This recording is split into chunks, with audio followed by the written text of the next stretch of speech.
Hello friends, this is Chandan. Welcome to my channel, जहां हम खोलते हैं हर का अंदाज। क्या आप रेडी हैं इस मेस्ड अप दुनिया में घुसने के लिए? तो लाइक ठोकिए, सब्सक्राइब बटन दबाइए और देखिए कैसे ये कहानियां आपके दिल को झंझोड़ के रख देती हैं। Let's begin.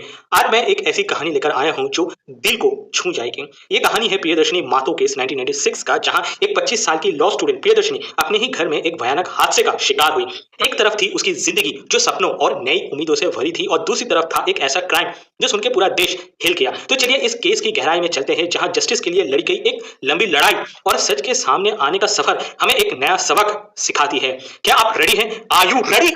प्रियदर्शनी मातो की कहानी एक ऐसी कहानी है जो हमारे सोसाइटी के चेहरे पर एक थप्पड़ की तरह है। ये केस एक क्लासिक एग्जाम्पल है उन सारे फॉल्स नोशंस का जो हमारे दिमाग में हमेशा रहता है। आपने सुना है ना वो डायलॉग, अगर गलत काम करोगे तो उसके लिए पनिशमेंट मिलनी चाहिए। वेल, प्रियदर्शनी के केस में ये चीज थोड़ा उल्टा हो गया। गिल्टी को छुपाया गया और जो इनोसेंस था उसकी जिंदगी बर्बाद कर दिया गया। जनवरी 23 1996 दिल्ली का एक सुंदर दिन, बस एक और रूटीन दिन था, मतलब नॉर्मल दिन था और सब कुछ चिल चल रहा था। पर बसंत कुंज में एक अलग ही कहानी चल रही थी। एक 25 साल की लड़की की बॉडी मिलती है ना। आपको क्या लगता है ये कोई आम केस था? नहीं, ये केस बदल गया एक पूरा पॉलिटिकल थ्रिलर, इमोशनल ट्रॉमा और क्रिमिनल इन्वेस्टिगेशन का नेटफ्लिक्स सीरीज में। प्रियदर्शनी मातो का केस एक बहुत ही दर्दनाक हादसा है, जिसमें सिर्फ एक बेटी नहीं गई बल्कि समाज का चेहरा भी बेनकाब हुआ। प्रियदर्शनी मातो सीबीआई ऑफिसर की बेटी थी, तो एमयू और डीईआर किसने किया? उसकी एमयू और डीईआर भी एक so called powerful, quote unquote powerful person के हाथों हुआ। नाम था संतोष कुमार सिंह, जो एक आईपीएस ऑफिसर का बेटा था। तो उन्होंने ये काम क्यों किया? इसके पीछे प्योर पावर पॉलिटिक्स का गेम था, सोसाइटी का डबल स्टैंडर्ड और वो पुराना दिखावा जो समझ में नहीं आता। हर जगह बातें बैकडोर में चल रही थी, जैसे कोई हवाओं में कहानी लिखने वाला मैजिशियन हो, जैसे कोई इनविजिबल हाथ कहानियों के पन्ने को रीराइट कर रहा हो, हवाओं में ही इंक छिड़क कर। अब बात करते हैं संतोष कुमार सिंह की। भाई, ये लड़का अपने बाप का दिमाग, पावर और अपनी एरोगेंस को एक साथ मिला के घटिया काम कर रहा था। तो ये संतोष था एक दिल्ली यूनिवर्सिटी का स्टूडेंट जो अपनी लव स्टोरी की पुरानी किताब के पेजेस पलट रहा था। उसे लगा कि अरे मुझे ये लड़की तो मिल जाएगी। संतोष को ये बात समझ में आ गई थी कि अगर प्रियदर्शनी ने उसे रिजेक्ट किया तो उसके पीछे एक स्ट्रॉन्ग रीजन जरूर होगा। जो कुछ भी हो, अल्टीमेटली डिसीजन लेना तो प्रियदर्शनी का हक था। वो एक ऐसी लड़की थी जो अपनी इंटेलिजेंस और सेल्फ रिस्पेक्ट से सोसाइटी को ये मैसेज देना चाहती थी कि लड़कियां भी अपने लिए चॉइस कर सकती है, और उसने अपना फैसला ले लिया था, संतोष को ना कहना। अब ना क्यों? क्योंकि प्रियदर्शनी ने देखा ये लड़का एकदम कुछ नहीं है इसके पास, इसको एक बेसिक अंडरस्टैंडिंग ही नहीं है किसी की विषय के ऊपर। और उसका फ्लर्टिंग लेवल तो प्रोफेशनल लेवल पे था, जैसे एक ब्रोकन रोमियो जो हर किसी के दिल पे छुरी चलाना चाहता हूँ। छुरी चलाना मतलब स्टैब करना चाहता हूँ। प्रियदर्शनी ने उसे बार बार ना कहा, बार बार उसको दूर पुश किया, पर संतोष ने कभी ये सीखने या जानने की कोशिश नहीं की कि किसी का ट्रस्ट कैसे जीता जाता है। उसका ईगो इतना बड़ा था, उसे लगता था कि किसी की जिंदगी का मेनू बस सिर्फ उसके हाथ में ही है। संतोष एक अनस्टेबल लड़का था, और ये पूरा तमाशा शुरू हुआ उसी क्रिनेज और टॉक्सिक एटीट्यूड के वजह से। तो एक दिन प्रियदर्शनी बसंत कुंज में अकेली थी, और ये संतोष अपने बाप के आईपीएस वाले एटीट्यूड के साथ प्रियदर्शनी के अपार्टमेंट में घुस गया फोर्सफुली। संतोष ने पहले प्रियदर्शनी को हेलमेट से मारा, फिर आरएपी किया, और एंड में वेयर से गला घोंट के खेल खत्म कर दिया। ये कोई ज़ोंबी मूवी का प्लॉट नहीं था, ये असली जिंदगी थी, ये रियल लाइफ का एक घिनौना चैप्टर था, और ये सब संतोष ने अकेले किया, क्योंकि उसका प्राइड और ईगो का कॉकटेल इतना भारी हो गया था कि दिमाग ही सटक गया था। पर भाई, जब पुलिस ने केस की इन्वेस्टिगेशन शुरू की तो सब कुछ क्रिस्टल क्लियर था। पर प्रॉब्लम ये थी कि संतोष का बाप एक बड़ा आईपीएस ऑफिसर था, उसका बॉडीगार्ड बन के खड़ा हो गया। दिल्ली पुलिस ने उसको शील्ड किया, मतलब संतोष को शील्ड किया, जैसे कोई सोना मतलब गोल्ड को अपने घर के तिजोरी में छुपा के रखते हैं। और विटनेस वो कबूतर हो गया, एक एक करके भूत बन गया, भाग गया। एविडेंस अब्बा जब्बा डब्बा हो गया, रिपोर्ट्स लेट होता गया, और कोर्ट में संतोष ने फुल ड्रामा किया, चिल्ला के बोला मुझे फंसाया गया है। क्या नौटंकी है! संतोष ने जानबूझकर एक प्लानिंग के साथ प्रियदर्शनी को मारा, फ्रेम्ड माई एस। ये तो सिस्टम का गंदा स्क्रीन प्ले था, जहां पावर वाले कुत्ता भी शेर बन जाता है। जब 1999 में ट्रायल कोर्ट ने उसको एक्विट किया, तब सबको लगा यही है भारत का जस्टिस सिस्टम। अगर आपके पास पावर है तो आप भी चांद पर अपना नाम लिखवा सकते हैं। प्रियदर्शनी के फैमिली ने उस डिसीजन को एक्सेप्ट नहीं किया, उन्होंने हाई कोर्ट में अपील की। नाउ अब पूरा चीजों को एक बार रिवाइंड कर लेते हैं। 1996 का दिल्ली, बसंत कुंज के एक क्वाइट कॉर्नर में रहती थी एक 25 साल की लड़की Priyadarshini Mattoo. Smart, full marks, driven more than the most, Kashmiri Pandit family की बेटी, और बाप सीबीआई में ऑफिसर था चमन लाल मातो। प्रियदर्शनी खुद भी लॉ स्टूडेंट थी, दिल्ली यूनिवर्सिटी में अपने करियर को लेकर फुल थ्रॉटल हुए। उसकी आंखों में सपने थे, क्लियर, बोल्ड और लिमिटलेस। लेकिन क्या उसने कभी सोचा था कि वही सपने जिनके लिए वो जी रही थी एक दिन उसको जिंदा जीने नहीं देगी? जिस जिंदगी को उसने कोर्ट रूम की रिस्पेक्ट और जस्टिस के नाम पे डेडिकेट किया था, उसी जिंदगी ने उसके लिए एक ऐसा वर्डिक्ट लिख दिया जिसमें अपील का भी चांस नहीं था। एक बंदा था Santosh Kumar Singh, same college Delhi university, same course law, but ये सीनियर था, बैकग्राउंड फुल ऑन वीआईपी। उसका बाप जम्मू कश्मीर में आईपीएस ऑफिसर था, मतलब पावर का शोरूम चल रहा था घर में। संतोष का दिल प्रियदर्शनी पे आया और भाई प्रियदर्शनी ने क्लियर बता दिया, no means no, simple straight with full clarity. बस संतोष का ईगो, और वहीं से शुरू हुई एक डिस्गस्टिंग क्रीनेज लेवल कहानी, हैरेसमेंट, स्टॉकिंग और साइकोलॉजिकल टॉर्चर का सर्कस। जैसे कोई स्पॉइल्ड ब्रैट को न्यू टॉय नहीं मिला हो, वैसे ही उसने अपना रिजेक्शन का रिवेंज मोड ऑन कर दिया। एक तरह से ये स्टोरी बन गई थी टॉक्सिक ऑब्सेशन का लाइव ट्यूटोरियल।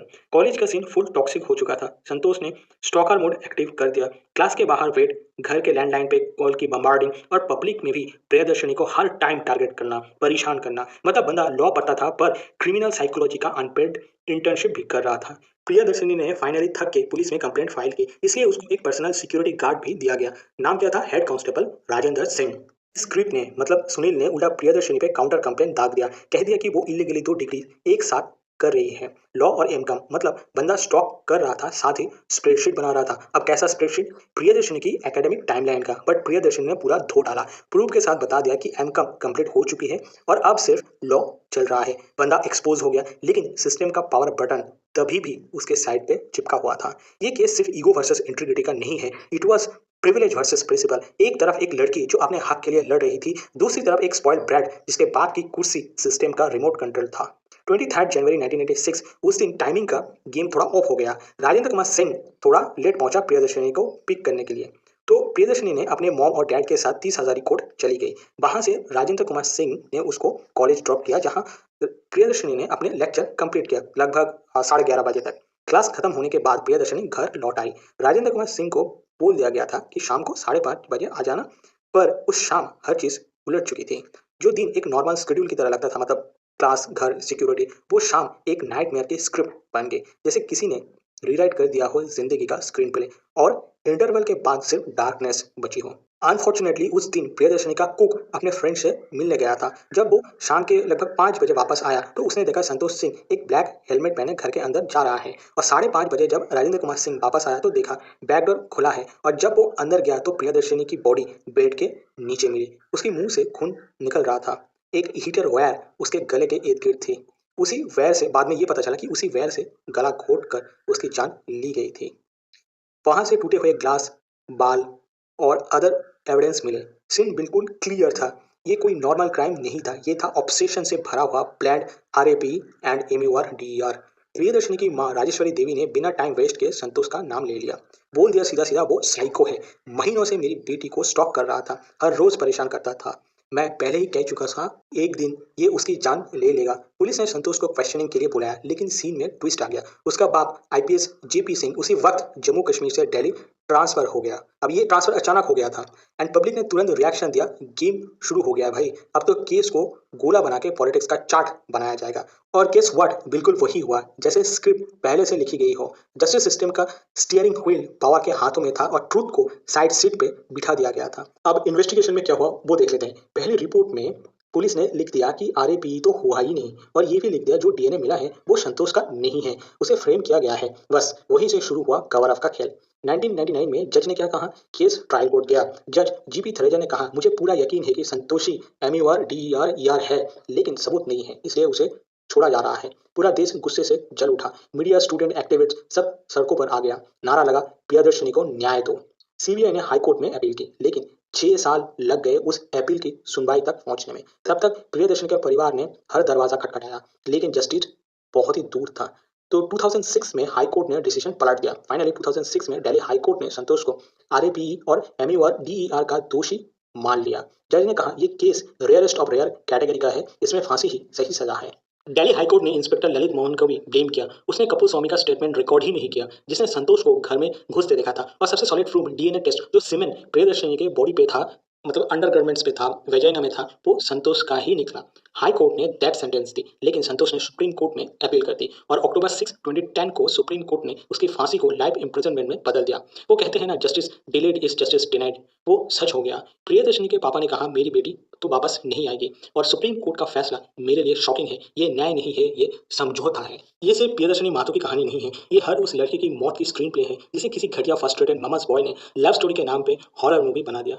सिर्फ इसलिए क्योंकि उसने बोल दिया था नहीं चाहिए थी छाट की मोहब्बत। और आप सोचते रहे हैं कि सिस्टम उस लड़की के साथ होगा। भाई ये सिस्टम तो उस टाइम वाईफाई बन जाता है, सिग्नल वेव, और जब चाहिए तब काम नहीं करता। प्रियदर्शनी ने तो बस नो बोला था, पर सिस्टम ने उसके लिए सॉरी भी नहीं बोला। एक लड़की जो अपने सपने जीने निकली थी, उसको एक क्रिप ने हेलमेट से पीट पीट के आरएपी करके हीटर वायर से मार दिया।